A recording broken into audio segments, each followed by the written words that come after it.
Je m'appelle Valentin Maison, je suis interne de néphrologie en 5e semestre actuellement.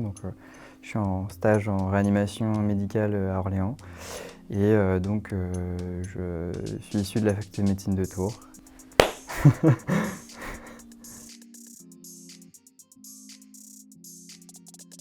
Oui, la recherche en néphrologie a une place très importante dans tous les volets en fait, de notre spécialité. Parce que c'est une spécialité qui est mouvante, qui est en pleine évolution comme je viens de dire. Et donc il y a énormément d'équipes de recherche qui sont associées à des services de néphrologie, à la fois en recherche fondamentale, au laboratoire, et puis à la fois en recherche clinique, avec une coordination notamment par la Société française de néphrologie, dialyse et transplantation, la SFNDT, et un congrès annuel qui rassemble plus de 1500 personnes, auquel on présente la plupart des sujets de recherche francophones. Et puis au niveau mondial, il y a une société américaine également qui est très dynamique, il y a une société européenne très dynamique aussi. La recherche a une place vraiment prédominante dans notre spécialité. Alors la spécialité avec laquelle on est le plus en relation, c'est les urologues, évidemment, parce que c'est les chirurgiens qui s'occupent de tout l'appareil urinaire. Et donc très souvent en fait, on va avoir affaire à eux. L'avantage à Tours, c'est que le service d'urologie est collé au service de néphrologie, donc ça favorise quand même beaucoup les choses sur le plan géographique. On a une très bonne relation avec ces chirurgiens-là et donc ça se passe vraiment bien. Après, il y a vraiment beaucoup d'autres praticiens avec lesquels on a affaire, notamment les cardiologues. La maladie rénale chronique est un facteur de risque indépendant de développer des maladies cardiovasculaires, et un facteur de risque indépendant qui est extrêmement important. Donc on va être très souvent en relation avec nos collègues cardiologues. Ensuite, les chirurgiens vasculaires aussi également, notamment pour tout ce qui est question d'abord vasculaire, et puis aussi parce que nos patients vont faire beaucoup de complications vasculaires autres, on va dire, qu'au niveau rénal. Donc on va les solliciter beaucoup. Les infectiologues pour les transplantés rénaux, parce que les transplantés rénaux, c'est pas un scoop, ils sont immunodéprimés, donc ils vont avoir tendance à développer des infections, et notamment des infections plus exotiques que tout un chacun. Les internistes également, avec lesquels on va être en relation pour tout ce qui est maladies auto-immunes.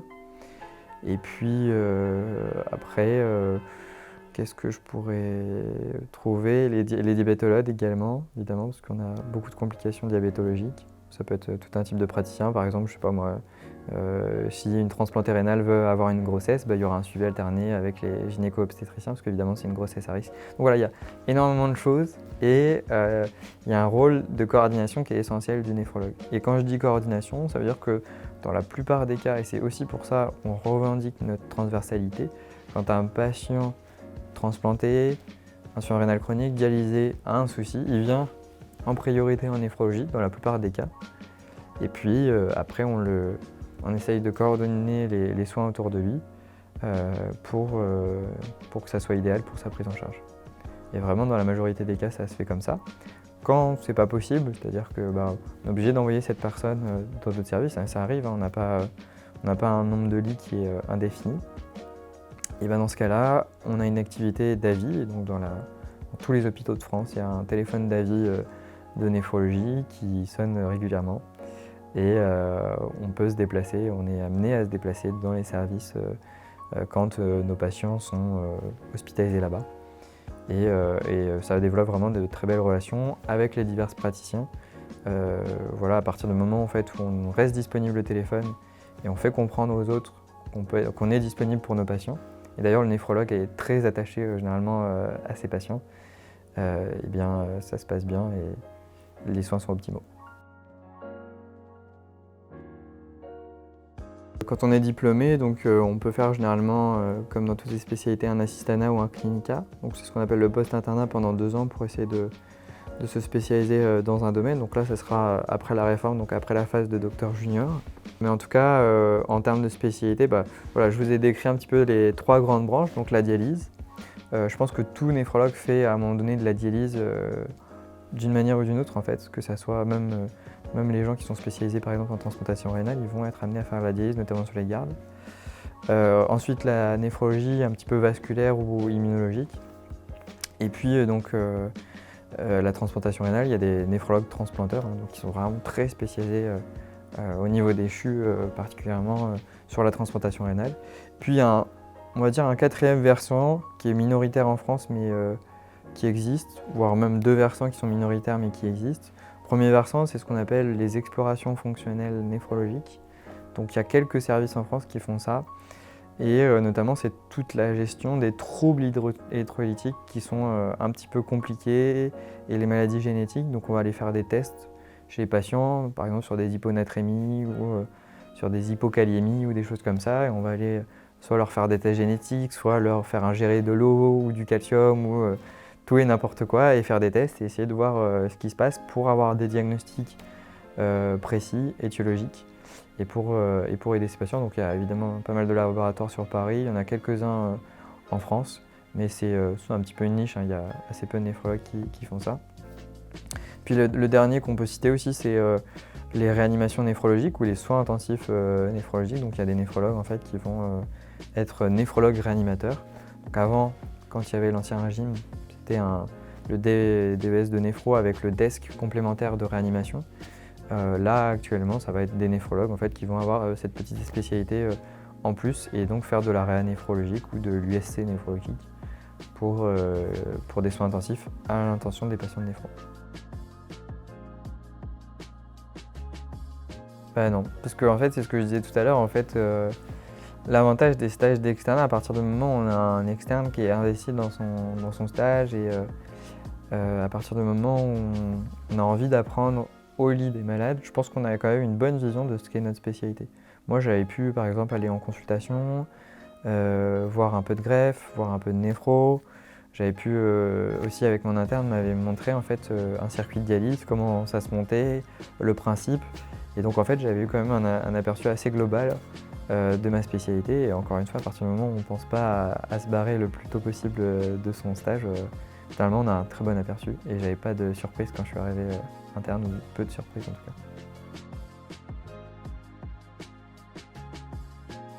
Alors, il faut savoir qu'il y a à peu près 1800 néphrologues recensés par le Conseil national de l'ordre des médecins actuellement. Parmi ces 1800 néphrologues, il y a à peu près 30% des néphrologues qui ont une activité libérale. Donc c'est pas majoritaire, hein, on a une spécialité qui est principalement hospitalière, mais ça existe.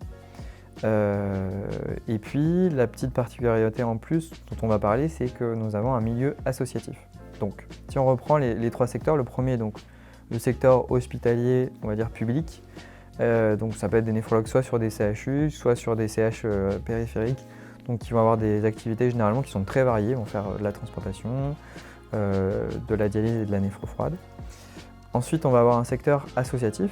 Ce secteur associatif, il est vraiment quasiment spécifique de notre spécialité, puisqu'il consiste en fait à des médecins salariés des associations de dialyse. En France, il y a les hôpitaux, il y a le privé qui fait de la dialyse, mais il y a également des associations à but non lucratif qui vont prendre en charge les patients en dialyse, et donc évidemment, il faut des médecins pour prendre en charge ces patients. Donc c'est des médecins qui principalement font de la dialyse, mais également ils peuvent faire des activités de consultation néphrologique ou de transplanter rénaux. Après il y a le secteur privé, globalement, qui a à peu près la même activité que dans le secteur associatif, et donc qui vont faire aussi principalement de la dialyse, et puis éventuellement un peu de néphrologie. Ça peut être par exemple en hospitalisation dans les cliniques ou en consultation, et puis également du suivi de transplanté quand c'est possible. Donc c'est trois panels comme ça un petit peu différents, et finalement on a la possibilité dans tous les secteurs de faire un peu de tout, même si évidemment le secteur privé et le secteur associatif est réputé pour faire un peu plus de dialyse que dans le secteur hospitalier public. La différence en fait entre le secteur privé et le secteur associatif, en fait, c'est privé, c'est pas forcément le bon nom. Le bon nom, c'est surtout libéral. L'associatif, en fait, le médecin néphrologue va être salarié d'une association à but non lucratif de dialyse, donc dialyse péritonéale ou hémodialyse. Et puis le secteur libéral, en fait, c'est des médecins qui sont comme par exemple les généralistes ou la majorité des généralistes, Ils vont être conventionnés par la Sécu, libérale, donc avoir une activité libérale, souvent réattachée à des cliniques parce que nous on a besoin quand même, on a des contraintes de matériel assez importantes avec la dialyse, donc on ne peut pas simplement avoir son cabinet en ville, 2 machines de dialyse, ça ne marche pas comme ça. Il faut au moins une structure quand même qui encadre tout ça avec des postes de dialyse bien définis. Et donc c'est des médecins voilà, qui vont être payés à l'acte et qui vont fonctionner comme ça. Comme je disais tout à l'heure, en fait, on a un métier qui est chronophage quand même. Le sondage de l'ISNI parlait de d'à peu près 70 heures, il me semble, de travail hebdomadaire, donc ce qui est quand même conséquent. Donc mon travail a une place quand même centrale, on va dire, dans ma vie, parce que voilà, je pense qu'à ce niveau-là, on peut parler plus de passion que de métier réellement. Après, j'essaye justement de pas délaisser ma vie personnelle, qui je pense est essentielle, importante aussi, avec voilà, tout un tas d'aspects qui sont à ne pas délaisser, malgré l'importance, on va dire, en termes de temps que prend notre métier. Il ne faut pas oublier de souffler et d'avoir des activités diverses et variées à côté, ce que j'arrive à faire en dormant pas énormément.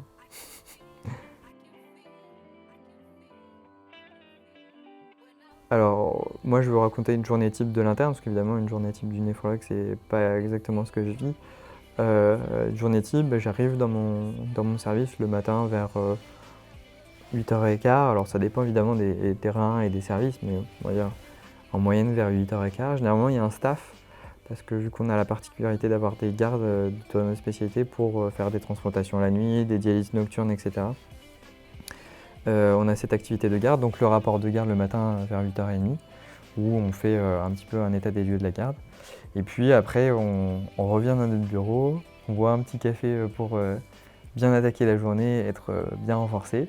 Et puis on va prendre les trans des infirmières, donc qui nous expliquent, elles, ce qui s'est passé pendant la nuit, ce qu'elles ont vu, les problématiques que posent les patients.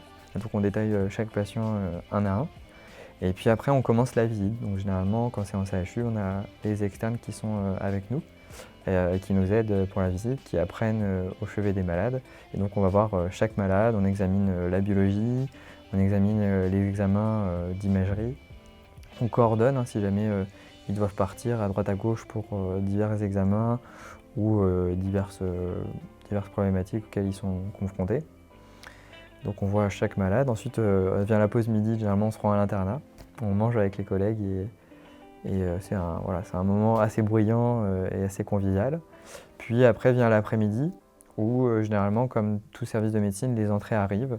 Donc il y a des nouveaux arrivants, il y a également des sorties, donc des sorties qui sont à préparer avec généralement pas mal de papiers de sortie, des comptes rendus à faire. Voilà. Il y a également plutôt les gestes l'après-midi, ça peut arriver le matin, mais c'est plutôt l'après-midi, les gestes techniques, les biopsies, les ponctions, etc. Peut y avoir aussi de la coordination, notamment une activité où on va aller prendre des avis auprès des autres spécialistes pour nos patients. Et puis vient le soir où il y a les transmissions, donc on doit faire les transmissions de chaque patient pour la personne qui est de garde.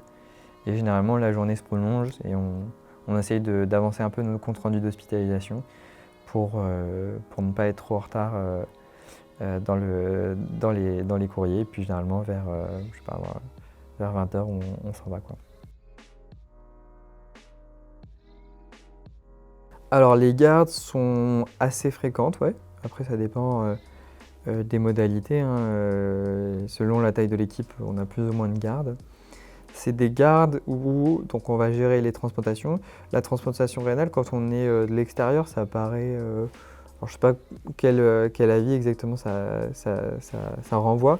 Mais en tout cas, il faut imaginer que c'est une logistique qui est extrêmement lourde pour tout un tas d'aspects. Les patients, c'est souvent des patients qui sont dialysés, donc il faut s'organiser par rapport à ça. Il y a des aspects immunologiques. Il y a des aspects organisationnels avec l'équipe de transplantation, avec l'agence de biomédecine, avec les chirurgiens urologues, avec l'induction de greffe. Donc il y a tout un tas vraiment de logistique en amont qui est extrêmement importante et souvent les greffes c'est la nuit, enfin, ça arrive souvent parce que c'est des choses qui arrivent en plus du programme chirurgical. La greffe rénale c'est la première greffe en France avec plus de 3000 greffes par an. Et donc voilà, c'est quelque chose qui revient quand même très fréquemment. Après, voilà, ça dépend encore des centres et de la fréquence de transplantation dans les centres. Mais par exemple, à Tours, on a quand même une grosse activité de transplantation rénale. Donc on va dire ça, c'est vraiment la justification première. Et puis après, quand le patient revient du bloc, il y a toute une surveillance en unité de surveillance continue. Donc vraiment pour voir si la durée se reprend, pour voir s'il n'y a pas de complications immédiates de la greffe, etc. Où on doit être extrêmement vigilant. Donc les patients sont scopés, évidemment.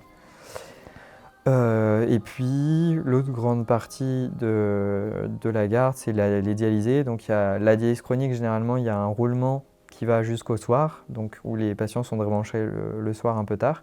Il peut y avoir de la dialyse nocturne dans certains centres, donc des patients qui sont dialysés la nuit, donc qui peuvent avoir des complications pendant leur dialyse.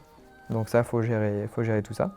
Il peut y avoir également des dialyses aiguës, donc des patients qui font des insuffisances rénales aiguës qu'on va dialyser la nuit. Donc on a des postes dédiés la nuit pour pouvoir dialyser les patients si nécessaire.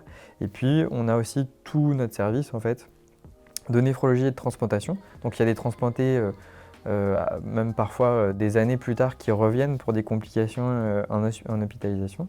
Et donc on doit gérer les éventuels problèmes qu'ils posent pendant la nuit. Il y a également des entrées. Il peut y avoir des entrées nocturnes de patients qui arrivent parce qu'il nous reste une place le soir et puis aux urgences, il y a un patient qui a un problème néphrologique, on va le prendre dans notre service.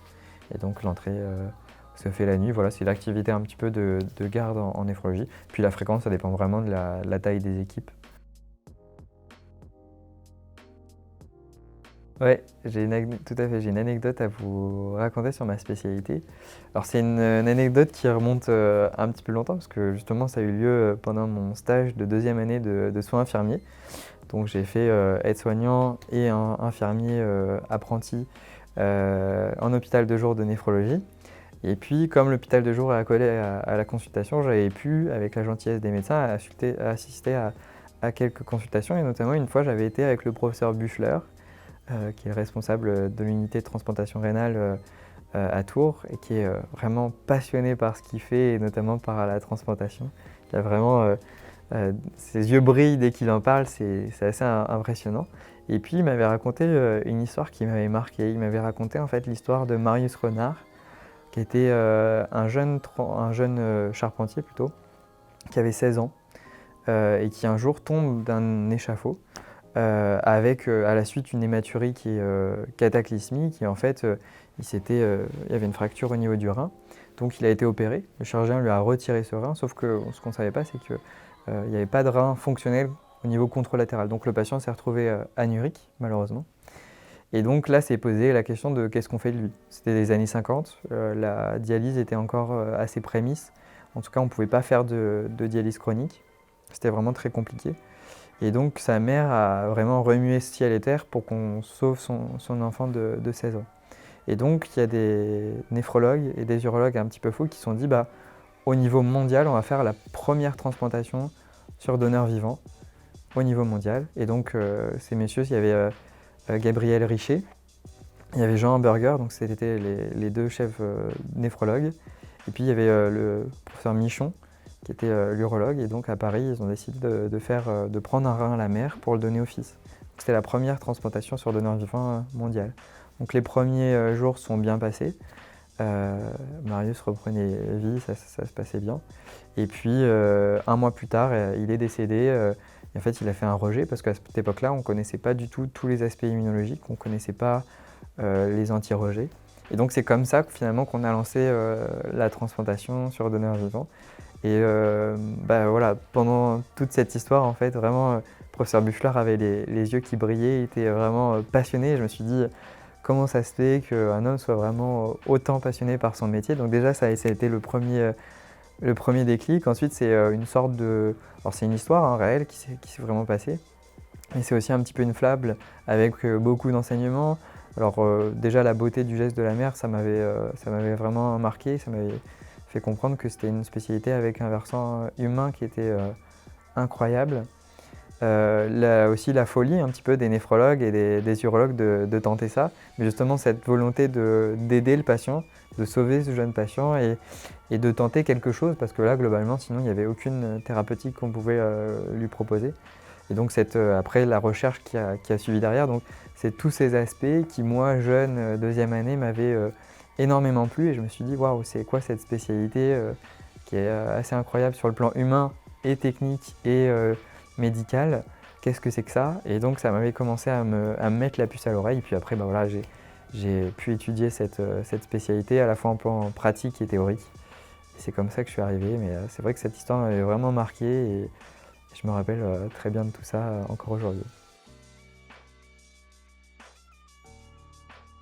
Alors, le cliché le plus récurrent sur la néphrologie, c'est qu'on est des têtes d'ampoule, entre guillemets. C'est-à-dire que le néphrologue est vu souvent comme un espèce de geek de la médecine ou un espèce d'intello qui va raisonner sur ses petits troubles hydroélectrolytiques ou sur ses maladies auto-immunes. Et souvent, c'est une spécialité qui est réputée assez dure sur le plan de la réflexion. Je pense que c'est pas vraiment fondé, hein. Enfin, voilà, il y a beaucoup de spécialités médicales qui sont tout aussi compliquées, voire plus compliquées, à la fois en termes diagnostiques, thérapeutiques et puis tous les autres aspects. Je ne suis pas sûr vraiment que ça soit très fondé. On va dire que c'est le cliché le plus récurrent sur le néphrologue qu'on peut avoir. Et puis un cliché un peu positif, on va dire, c'est le fait justement de cette transversalité. On a une spécialité qui est finalement assez proche de la médecine interne, qui est aussi très transversale. Et donc les autres praticiens savent que justement on affirme et on essaye de travailler cette transversalité en connaissant évidemment nos limites, hein, parce que c'est ça aussi qui est important, c'est jusqu'à où on peut aller, on va dire, dans la transversalité. Savoir passer la main au bon moment, c'est aussi essentiel. Et je pense qu'il y a beaucoup de gens autour de nous qui en sont conscients. Et bah, le mot de la fin, je dirais que la néphrologie, c'est la spécialité du rein. C'est une spécialité qui est magnifique sur le plan humain, sur le plan technique, sur le plan diagnostique et thérapeutique. Alors si vraiment vous voulez vous éclater, vous passionner dans votre métier, je pense que c'est l'aspect à choisir après pour votre futur.